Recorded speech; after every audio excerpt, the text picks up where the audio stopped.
Bien, le défi de chez UQAM, c'est une compétition où le matin, on reçoit des écoles du primaire au secondaire, puis l'après-midi, on reçoit les cégeps. C'est la 4e édition cette année, puis à chaque année, ça grossit.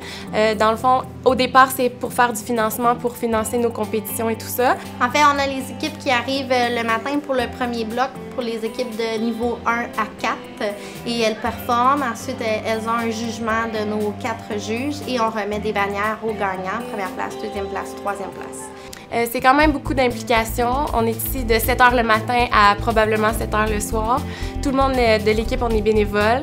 Il y en a qui vont faire la sécurité, il y en a qui vont amener les équipes où ils doivent aller, il y en a qui vont s'occuper de la cantine. Donc, chacun a une tâche spécifique pour que la journée se passe bien. Je m'appelle Jade Laplante, je suis étudiante au bac en enseignement secondaire, en histoire et géographie. Puis ça fait 2 ans que je suis dans l'équipe de l'UQAM. Nous, le cheerleading, c'est un sport en intervalle, donc c'est autant musculaire que cardiovasculaire. Donc, c'est vraiment important d'être en bonne forme physique et être capable de donner du temps à son équipe. Pour entrer dans l'équipe des citadins, c'est sûr qu'il faut avoir beaucoup de passion pour le cheerleading ou pour le sport en général.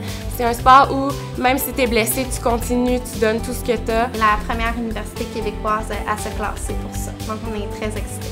Pour faire partie des citadins de l'UQAM, l'idéal, c'est de m'écrire. Toutes mes coordonnées sont sur le site de l'UQAM. Ensuite, il faut se présenter aux auditions qui sont habituellement en août. Il y a un camp présélection avant. Je dirais que si tu as fait n'importe quel sport, tu pourrais être candidat pour faire l'équipe. Si tu as fait de la gymnastique ou de la danse, c'est un avantage. Si du cirque, par exemple, il y a beaucoup de gens qui viennent de un peu tous ces domaines-là. Des fois, ils viennent d'équipes de hockey, d'équipes de basket, d'équipes de baseball, puis ils s'adaptent très bien au sport. Cette année, l'équipe de cheerleading UQAM a un nouveau projet. On va compétitionner aux États-Unis à Daytona à la mi-avril.